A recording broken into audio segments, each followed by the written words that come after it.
Good evening, and yeah, thank you all for coming, and thank you for anyone who's joining online.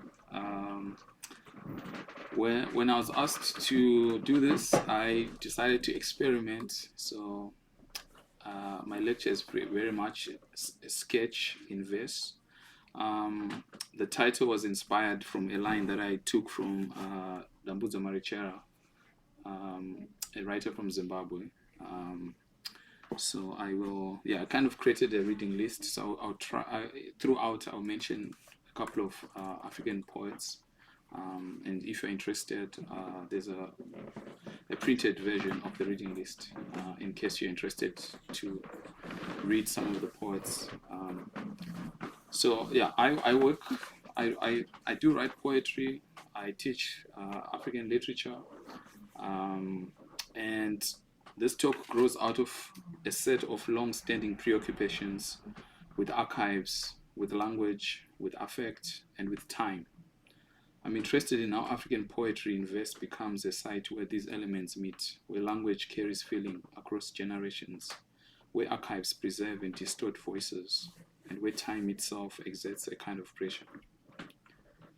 I want to think about how poets write within, against, and across temporal distance, how they inherit words, memories, and silences. So I want to start with a pause. The caesura, the break in the line where breath interrupts certainty. In poetry, the caesura is a small fracture. It is often expressed by a comma, a tick, or two lines, either slashed or upright. In history, it is a wound, a cut where something has been removed, a gap where voices are once lived. Colonial archives are full of caesuras, names missing, names replaced, names mispronounced, languages standardized, disciplined by grammar books, by orthographies, by alphabets, cosmologies reduced to folklore, ancestral knowledge filed under superstition, maps drawn where rivers already had names, and sometimes, many times, entire histories are compressed into neat labels. These are the caesuras of empire. And so today's lecture is not exactly a lecture. It is a gathering of voices, a temporary chorus, not written in orderly paragraphs, but in fragments, in memory. Because African poetry often begins where official history breaks. Time can be a colonizer, not just land, not just bodies, but time. Colonial time arrives with clocks and calendars and timetables. But many African cosmologies did not measure time this way. Time was secular. Time was seasonal. Time was ancestral. The living stood beside the dead. The unborn breathed inside the future. So colonial modernity introduced the tyranny of linear time, a line moving forward, pretending the past is a forgotten country. But poetry refuses this lie. The voice of Okot Pibitek in Song of Lawino is not simply a poem. It is a woman speaking across generations. Lawino says, "You say I'm primitive because I dance barefoot, because I speak my mother's tongue." But Lawino knows something.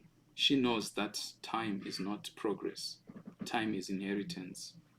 And what colonial modernity called progress is merely amnesia. And Lawino is not alone. African poetry has always carried women who refused roles assigned to them by history. Listen to Ama Ata Aidu, who writes with laughter sharpened into critique, reminding us that colonialism did not only conquer land, it rearranged intimacy, distorted gender, disciplined the imagination. In Ama Ata Aidu's voice, the poem becomes conversation, ironic, intimate, dangerous. A woman speaking plainly is sometimes the most radical form of poetry. And then there is Marechera. And then there is the scream. Dambudzo Marechera arrived in African literature, unpredictable, impossible to discipline.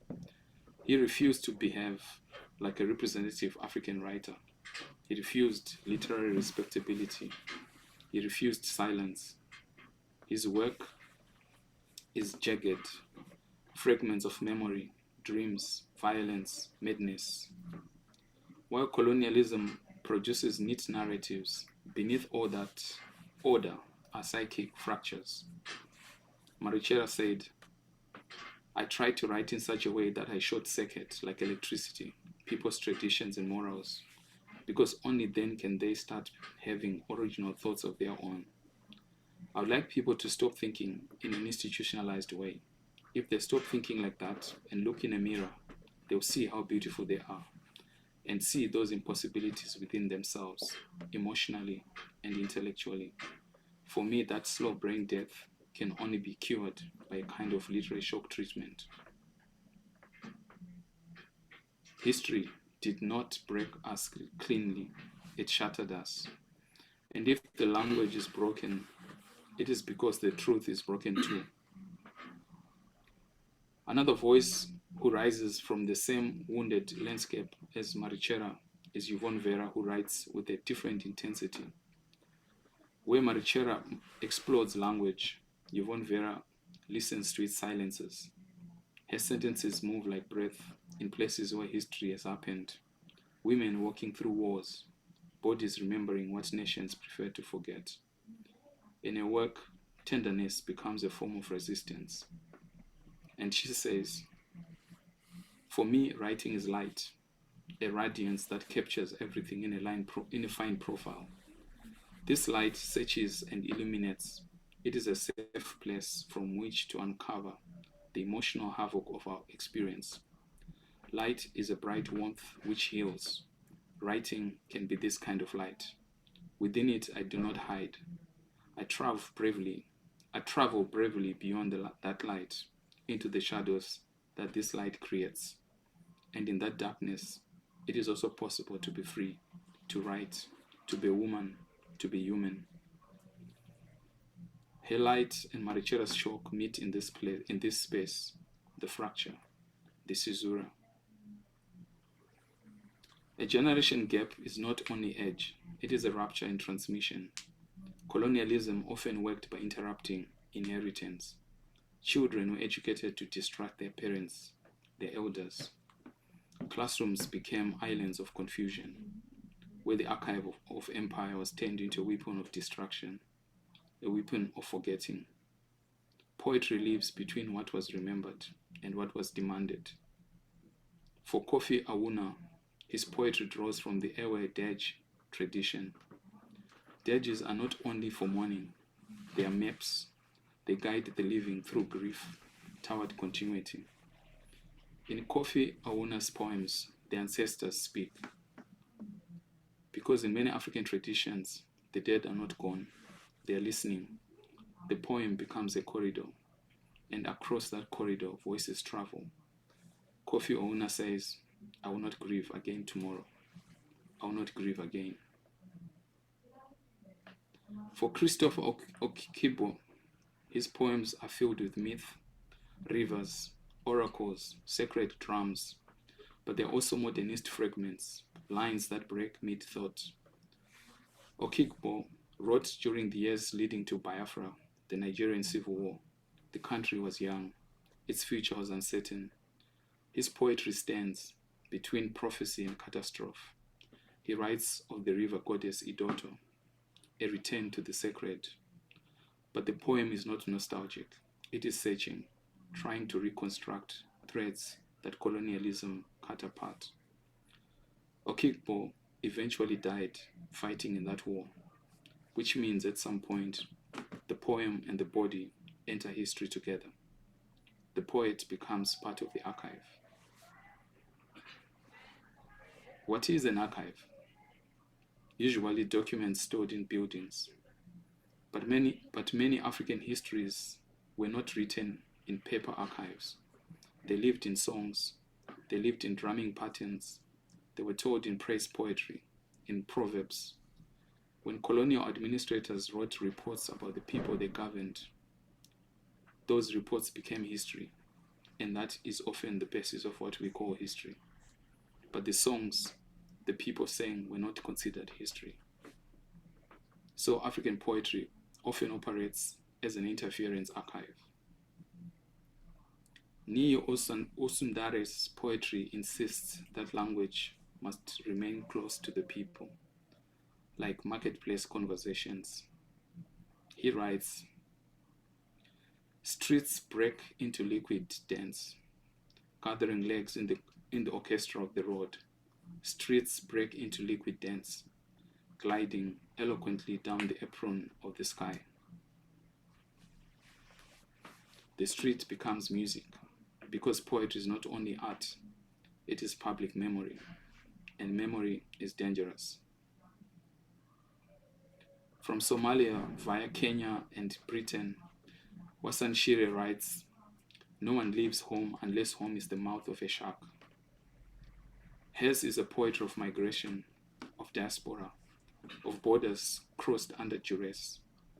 Wasan Shire writes for a generation living between continents, a generation that inherits colonial history and global displacement at the same time. Her poems carry mothers, refugees, ghosts of war, children born in exile. The generation gap here is geographical, and somewhere between, language trembles. The chorus grows, but time continues its tyranny. Empires collapse, yet their structures linger. Archives digitize memory while forgetting bodies. So what can poetry do? Poetry cannot repair every wound, but poetry can refuse silence. And sometimes, refusal is the beginning of survival. The poems of Mahmoud Darwish remind us that the geography of grief does not respect borders.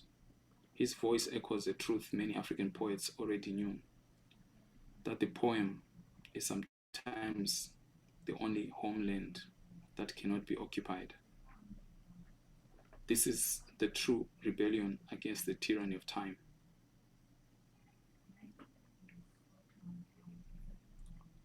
Let us return to the caesura, the pause in the line. The caesura is not empty, it is crowded with ancestors, with unfinished stories, with poems still forming. African poetry lives here, in the break between colonial time and ancestral time, between silence and the scream.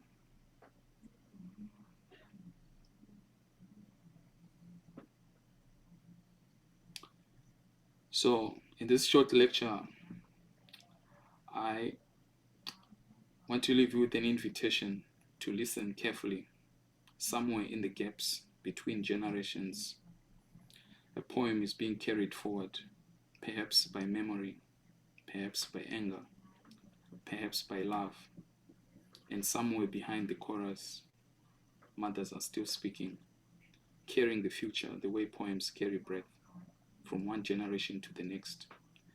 And if the world insists that the poets should be silent or censored or killed, remember the instruction given to us by Dambudzo Marechera. When all else fails, do not take it in silence. Scream like hell, and let the scream become a poem. Some might ask, why am I giving a lecture on African poetry today? It's because it's a living archive of time and generations. It carries the voices of ancestors. It speaks to the struggles and joys of the present. It gives warnings and hopes to the future. Poetry is our bridge across the tyranny of time. It allows us to confront the gaps between generations, to remember, to teach, to inspire. Through poetry, we meet in dialogue, defying the silences that time and circumstance often impose. Thank you.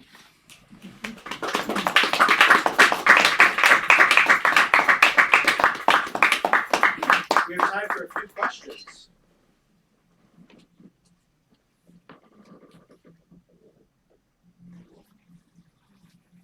I'll ask a question. Firstly, thank you so much for sharing your words. Really powerful. Curious if you can share more about your writing practice. Like bring us into that world. Yeah, thank you very much. I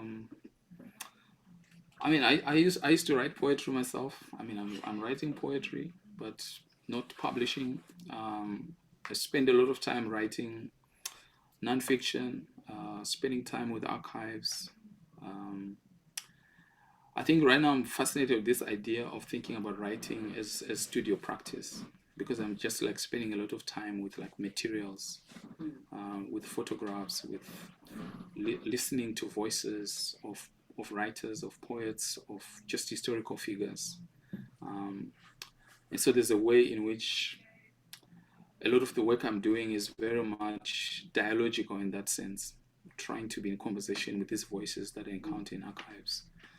So that's kind of what emerges out of my own work. So I did a book called Some Writers Can Give You Two Heartbeats, which essentially was almost a big poem in a book, because I kind of just brought writers together who had been giving writer interviews in a span of 50 years, and then I tried to make them speak to each other, and I used excerpts from these interviews and kind of stitched them together to just create this just kind of just like this assemblage of voices. And the book then uses design as a way, as a unifying language. So my own work is experimental in that way. And so some of the poets that I mentioned here are poets that I'm thinking with. So for example, Okotwi Bitek went to Oxford as a student in the 1950s. So he played soccer for the Uganda national team, and then decided to be a student in the UK. Went to studied law at University of Bristol in Wales, and then ended up at Oxford studying anthropology. And he was failed his anthropology DPhil, so he went back to Uganda without a degree. And out of frustration with the discipline, with the limitations of the discipline of anthropology, he decided to use poetry. So Song of Lawino is essentially a pushback against the discipline of anthropology, because he kind of animates the debates in anthropology through characters. So Lawino becomes a character, or Cole, the husband, is another character who's representing sort of opposing forces. And so I'm kind of fascinated with some of these writers that I mentioned here, because they are all thinking about form, craft, process, and they sort of inform different aspects of my own practice. Thank you. Yes. Hi, Tinashe, thank you so much for the lecture. I know you've spoken a lot about the ways that poetry is accessed as an archive. It kind of allows us to engage in this conversation and dialogue, and I know you briefly speak about the way that a poem is brought forward through generations. I wonder if, like, whether in your own practice as a poet or in, like, your conception of poetry, what is our obligation to perhaps anticipate or, like, be in conversation with the future? What are the ways in which a poem is, like, able to do that, carrying forward? I don't know if you conceptualize poetry with the future, but yeah. I mean, thank you. It's, I think I've been thinking of this idea of like futurity, because when we are reading a lot of these, the first generation of African writers, they are young people in the 1950s, 1960s. So they're essentially in their 20s, and they're trying to envision what freedom is, what independence is, what liberation is. And so there's a kind of futurity. So I think that by committing the poetry into a book form, into some writing form, I think there's a way in which I think I found something in a debate in an archive where Doris Lessing was arguing against some of the readers of the African Writers series. So they were rejecting a lot of the books in the 1960s because they felt that these young black writers at the time were not writers. They were essentially writing from oral tradition and all of these things. And one of the things I loved about what she said in this particular debate was that the readers were missing the point. These writers were writing for the future, so they were not writing for the moment.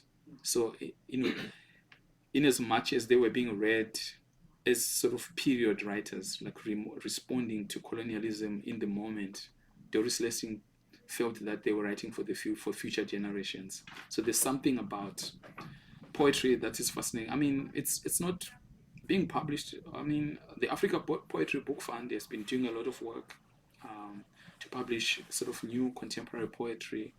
They have now started almost like an archival project where they're doing selected works of like some of these older poets, because a lot of these books are also now out of print.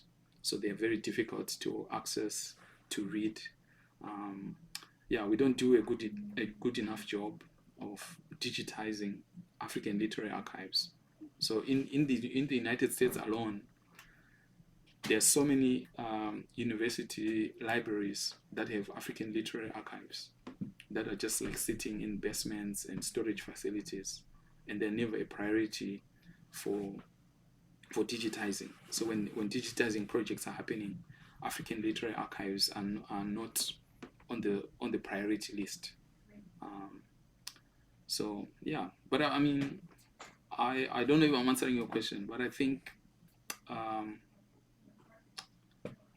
I think there's also been a culture of like spoken word performance poetry in a lot of African cities. So that has been another way, and that kind of poetry is really fascinating because almost always it's responding to the political, social, and economic circumstances in which the poets are living. So there's something very rebellious about it. There's something very trendy and fashionable about it. So it even in terms of just how people carry themselves, in terms of people how they dress, how they show up in those spaces. So there's also something fascinating about poetry and young people on the continent in different cities.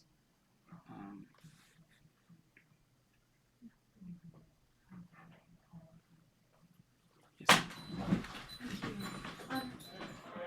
Deal with the issues around translation, not as a kind of conceptual problem, but in terms of your craft.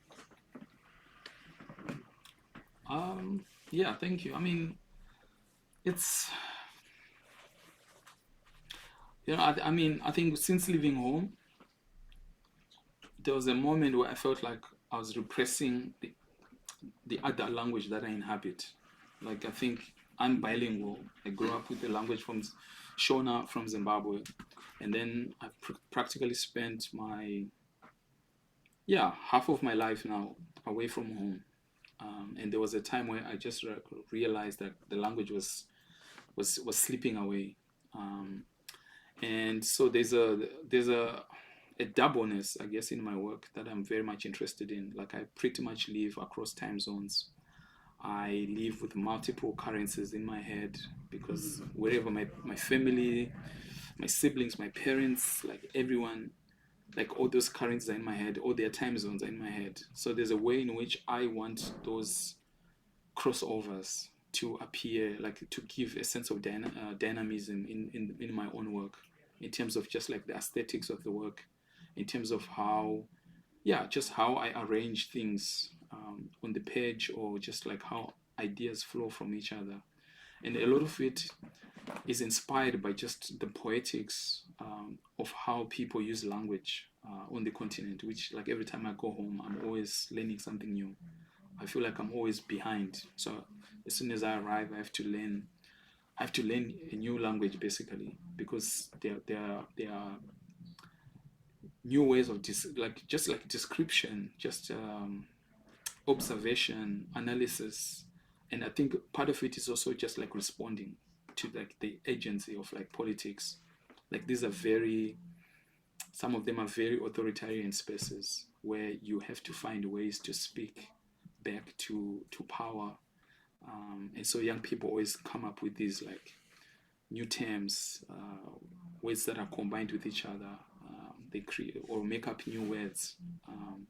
And I find that fascinating. So I try to, I try to use that to challenge myself, to destabilize my own versions. So I might be working on something, but once I get into contact with that languaging of the world, I try to see how it changes my own conception of what I'm trying to do or how I'm asking questions.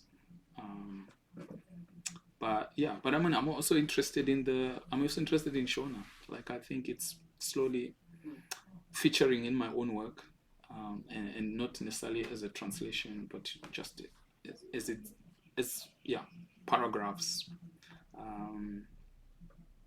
that I choose to include in the work and refuse to translate, because I just think, I mean, we live in a world where if you really want to know what that paragraph says, some kind of machine will help you, will give you a summary. And I mean, I think in a sense it's also kind of just like inviting the reader to actively engage with the work beyond just maybe a kind of interpretive, it's sort of just like interpretation. Like, I think I want them to work with me to make sense of the meanings, to ask questions. So it's it's something that I'm thinking a lot about. I mean, translation is coming up. Like, I think University of Georgia Press, for example, is starting a new series where they're translating African language books into English for the first time. So translation, when it happens, it usually happens through European languages. So it's either African writers who have written in English, then published into German, into French, into Italian, into any of these languages, but it never flows back to the continent. So a lot of the writers who write in English are never read in their own languages, in their own countries. But so there are small things that are happening around that in a almost sometimes activist way. Like a couple of years ago, Jalada Collective from Kenya translated one of Ngugi's short stories, and it was crowd translated. So essentially, it was translated into more than 100 languages, and it was all through social media. So they just like translated the first one. Someone who speaks another language took the challenge, and the idea was not perfect translations. I think in all of these translations, they were very iterative. And so for someone like myself, who sometimes also wears a hat as a scholar, I'm fascinated with that iterative process. How this idea of multilingual literature can be improvised.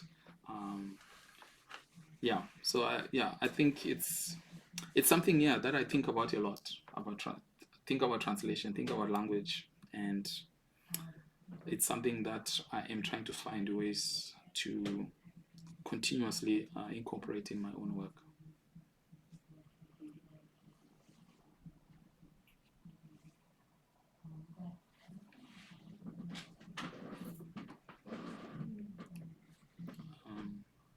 I don't know if there's any question. No question. I mean, I'll say that one of the reasons why James ended up inviting me, I came here with a book, Sunrise Poison, which is a poetry collection that was published that was written in the 90s. So I think I was asked earlier about a question about archives.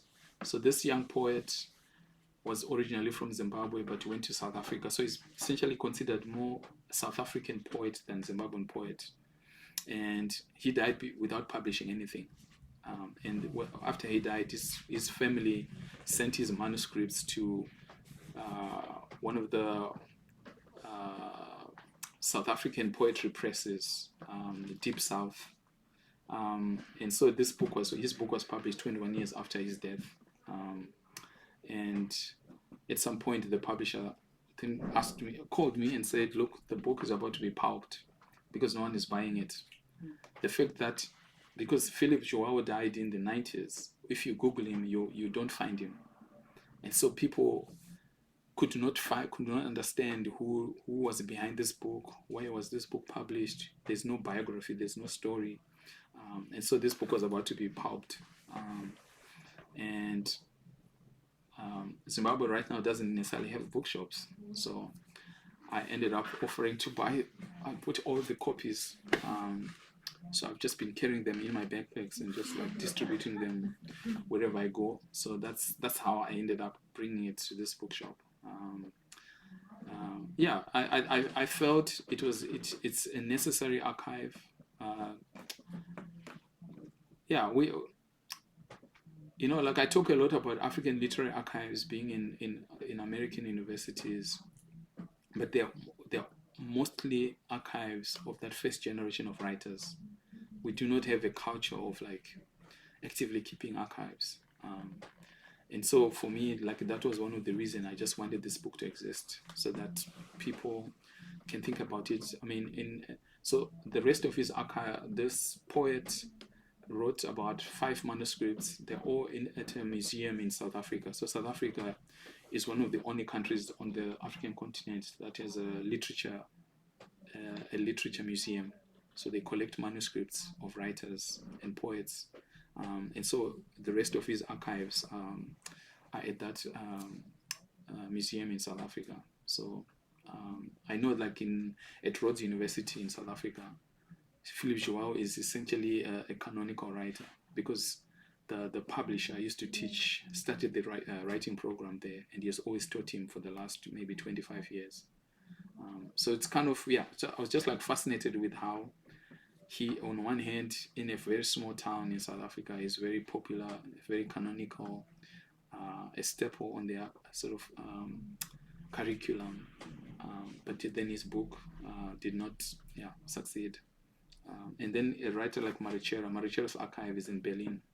So the whole Marechera project was constructed from Berlin. And the versions of Marechera that circulate in the world were all kind of curated from Berlin, to the point where sometimes it's unsettling, because his most famous book, The House of Hunger, was published in 1978, but was released in the Penguin Classics 3 years ago. But half of the original material was removed. So the book that is circulating, I don't know whether it's really a classic or classics are supposed to be new books. So there's something interesting about these archives. That I think sometimes goes unremarked, because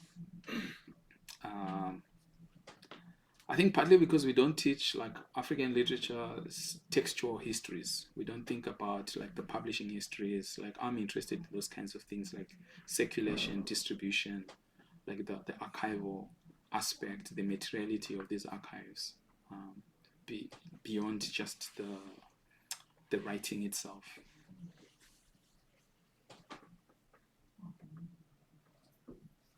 Hi, can I ask a question via Zoom? We have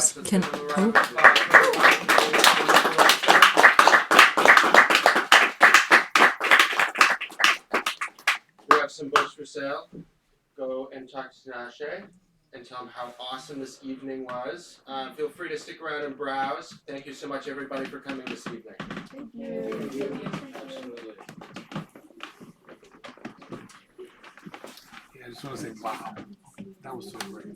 Thank you so much. Thank you for coming. Of course, I'm so glad I was here. Yeah, thank you. Thank you, Tinashe. I was just taking notes the entire time. You said so many lovely things. I come with a bit of ulterior motive. I'm a journalist for the Harvard Crimson. I'm working on a piece on the Grolier. I also am a writer. In my own time, I think about poetry, I think about memory, I think about what we're inheriting and what we pass on. I would love for a chance to kind of interview you really briefly to talk about your work, your reading here, anything you'd like, really. Yeah, no problem. I mean, you can just email me. Okay. Yeah. Are you available within the next week or so? The article's going to be done. I have to finish by the 12th of March. Yeah, I should be available. Thank you. Great question, by the way. Thank you. Thank you guys. Good to meet you. Nice to meet you. Thank you for sharing your work. Thank you. I missed the upfront. Are you gonna publish the lecture? I mean, I can. I would love to like sit with it and read it. Okay. Yeah, it's just really cool. Okay. Yeah. I Where do you can. typically All is publish? forgiven. Just like The last time wherever. I love making books. I tend to publish small pamphlets. Yeah, I would love to read it. But But I feel like there were so many good snippets. Yeah. And I missed the like first few minutes because I couldn't read. So I'm gonna read that. All right. No problem. Yeah. Yeah. I'll find you on the internet. Yes, you can find me. Great. Definitely. Thank you. Thank you.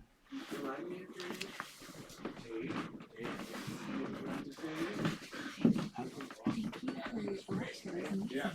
I had a question just because I was hearing you talk about during this time. Yep. I did develop art. I mean, is there something It's a great poem that's called Against Faces. It It is funny too.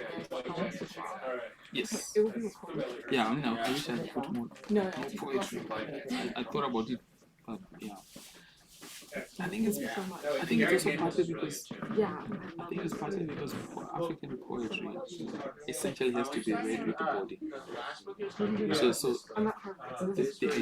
thinking about time is really thinking about the people, really thinking. And when you talk about You like, definitely should read it because we do a lot of something journals. that is passed I'm just something that happens from this.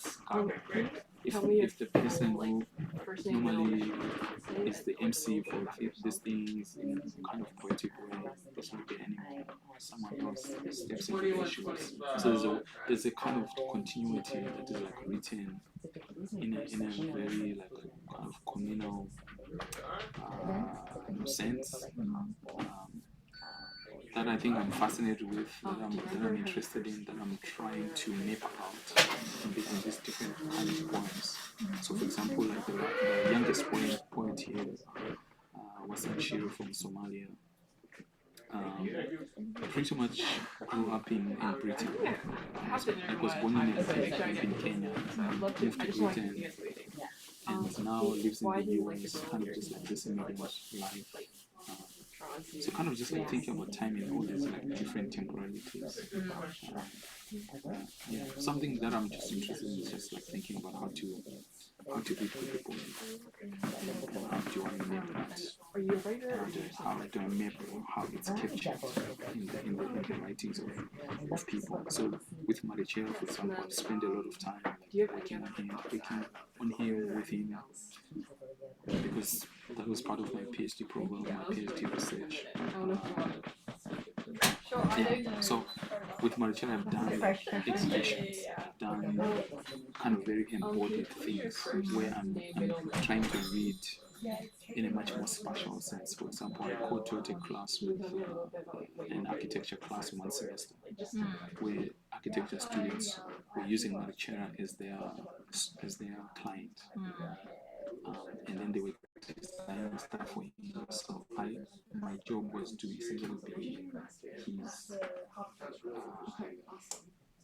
be his consultant.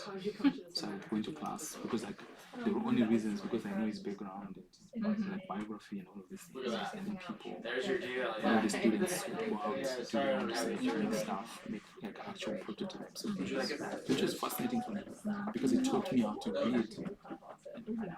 It also gave me another language. Because they think about space, about presence, about being in a different way than maybe a social scientist or a writer thinks about space. And they use a different Yes. So I'm kind of, so in a sense I'm kind of just like inspired by these different kinds of things. And my job essentially is to map out these kinds of things through time. So if I work with 5 writers, they will cover this in a century. And so in a sense I have a century to figure out what is going on. And then in that sense I can also go back forwards and backwards. And so if in a sense that's where my liberty then comes in, because I'm able to sit in a kind of holistic way and map out how time is being used, how time is being captured, how time is being described. Do you think that's only a thing a lot of the person that looks at it It's on that file. I don't want to waste that paper. So Thank you very much. Alright, thank you for coming, thank you. 21, So 25. like where you have a meaning that is like sifted through the time, right? Like, are they awarded that as a poet, so do they conceptualize it that same way? I mean, some of them, like Okope who I talked about, was an anthropologist. So he's definitely thinking about it because he's an anthropologist of religion. So he's thinking about religion and culture in East Africa. And so part of the tension that emerges with his professors is because there's two African professors who at the time the anthropologists of Africa. So they determined the timeline. And this timeline contributed authoritative versions. So some of them are thinking about it. Marechera, for example, is expelled from Oxford. That moment of expulsion becomes a very crucial moment where he connects himself to Shelley, who was expelled from Oxford in 1811. And so he writes about that in this book, in the Black Inside, where he says, I don't think it's a problem. I don't think I'm the problem. Oxford is the problem. They did that to Shelley. They're doing that to me. So his time essentially like shifts. And so for me, that fascinated. Like that's how like my PhD was a comparative study of Shelley and Marechera. Oh, okay. So then I was essentially end up reading 200 years of time and thinking about poetry. And then they were connected by one place, and that one place was Oxford. Where I wasn't a student there, but then I ended up as a postdoc there. So I also ended up in that same space. So then the time is expands. So so I do think about these things in all these ways. So for example, these are two figures, one institution. I start thinking about archives. I start thinking about archives because, for example, Oxford is really interesting. It's just like a very archival city.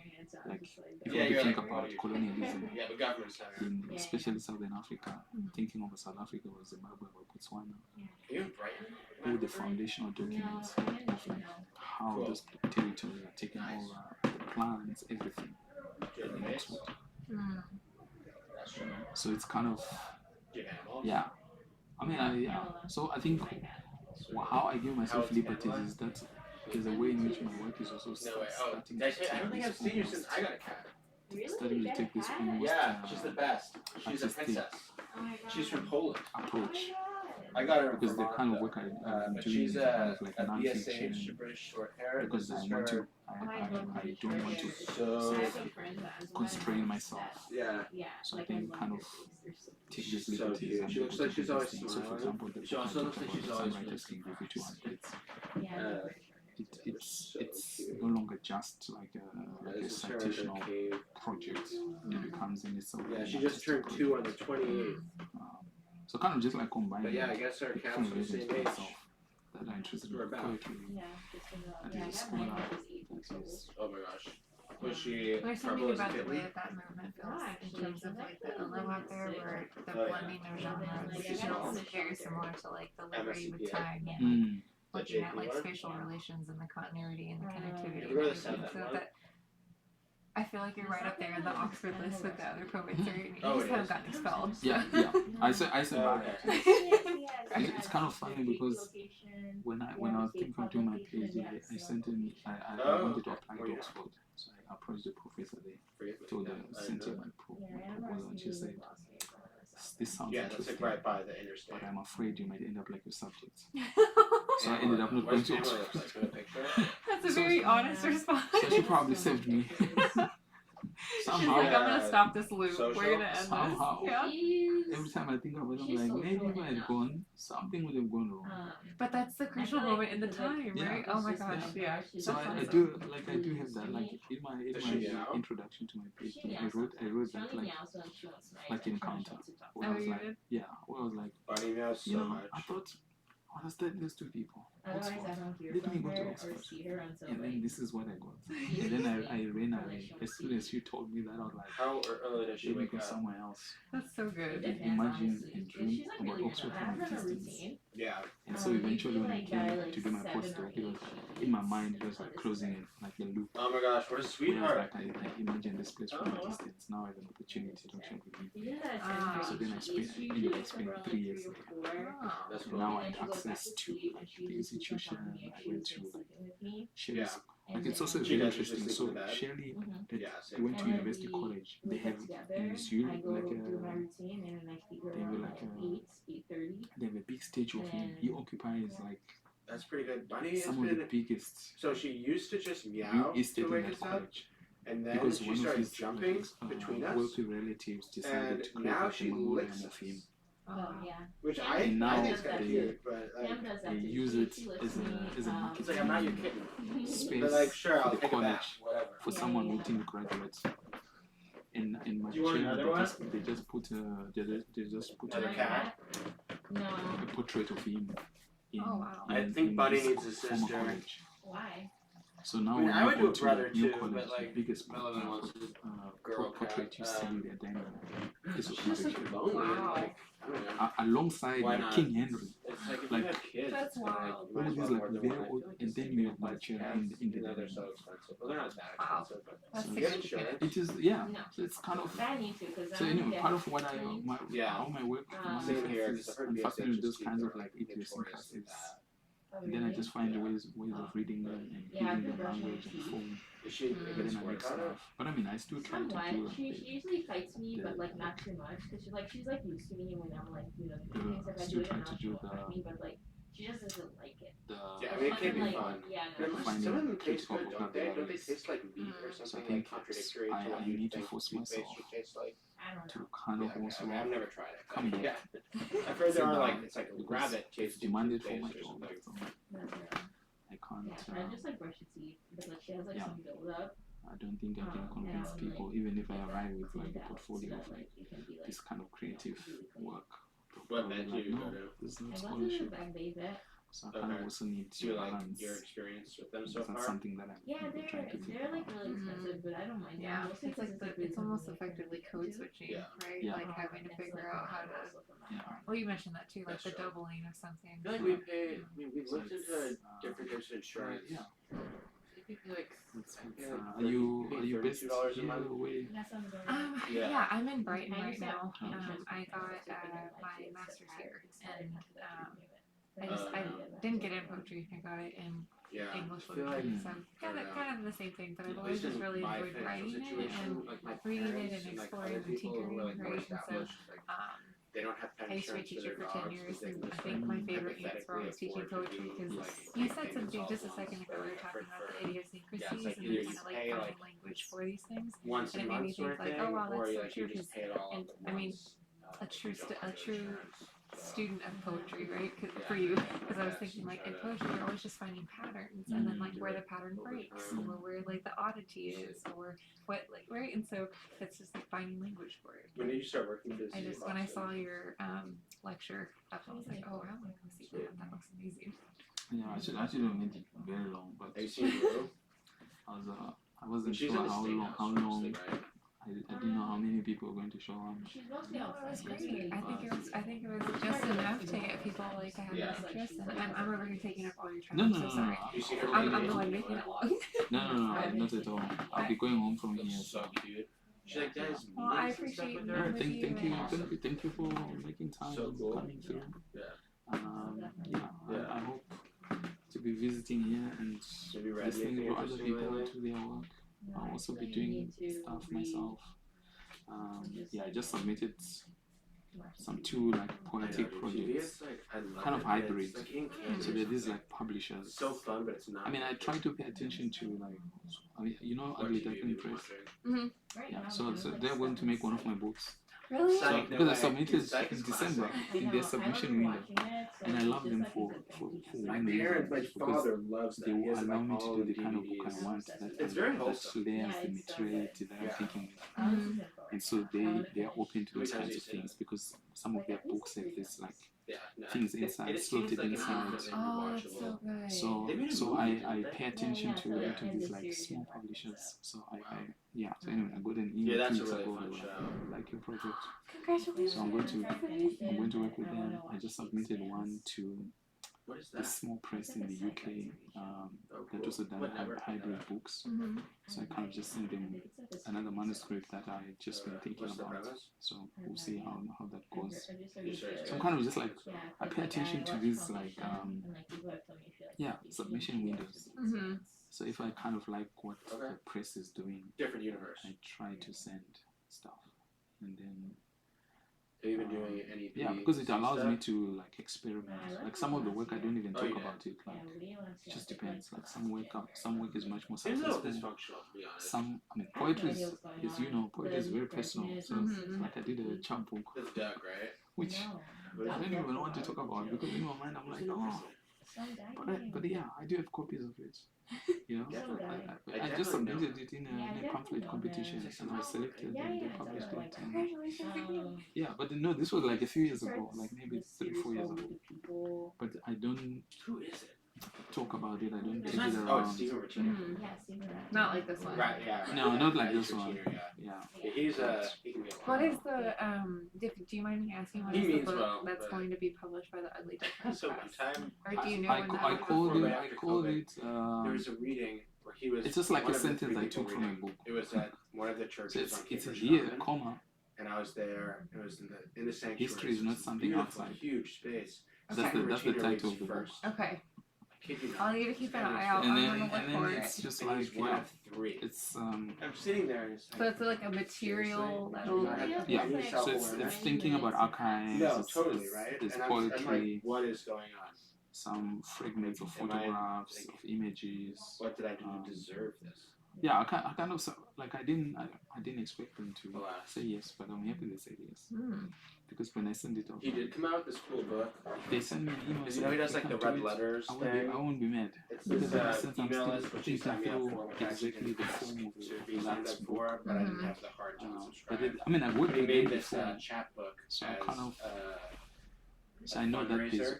room to have a Ted Kuzer, conversation who and sort definitely of just like columns-esque poet, shape the was just project. very like inoffensive, like So we're kind of kinda like slowly starting the process watching a PG of, movie of usually. working on it. Yeah, I mean, but then, yeah, they so do he's these former things like poet laureate, weekends. he won They the invite people Pulitzer. to like He's pretty stitch old now, books, but he gave to- a bunch of animal poems to Stephen to like publish. cut pages, As to far as I know, fold. this is the only So little there's chapbook. something. Really? Yeah. So they do actually. They just like buy like just like we're going to have like donuts. You can come on a weekend. So like if I lived in New York, I'd be going there a lot of times I know that was because they, fucked up. I'm gonna need to look into this. I Yeah. was just He picking doesn't up have little any pieces. children. I Yes. love collaging and like Yes. making like things that have meaning based on Yeah, just like so all these sad. different materials put together. So you're giving like I'm like you should do it. I mean, So we should I put did a together conference collected poems, or called select- Collage well, you know, Comparison. selected recently. mm. where I invited like Yeah, historians, it's so sad. literary scholars. Were you close with him?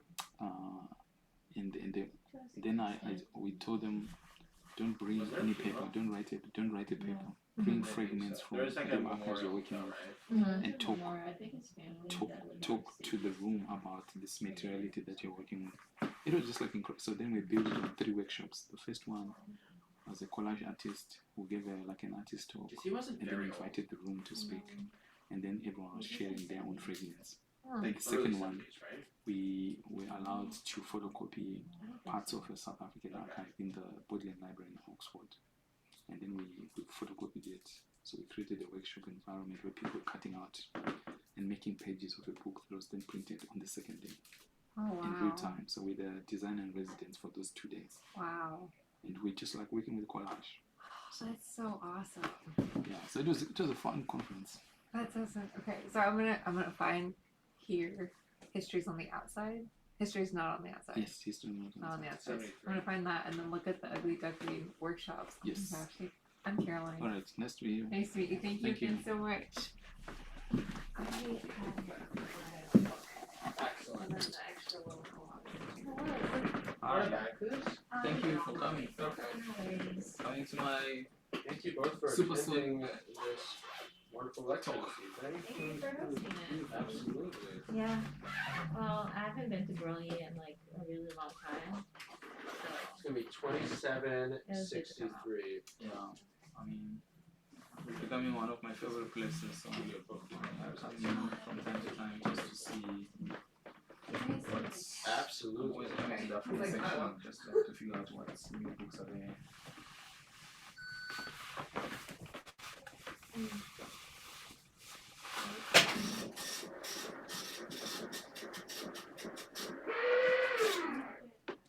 Thank you so much. Have a wonderful evening. You too. Thank you very much. Thank you. I was very nervous. Now I can go and relax. Stop pressing you. Well, it's like really I can choose what I really want to. It's like it's just My friend, may I ask you to please sign these posters for our archives? Oh, thank you. That was a great talk. I thought it went really well. How do you feel? Good. I mean,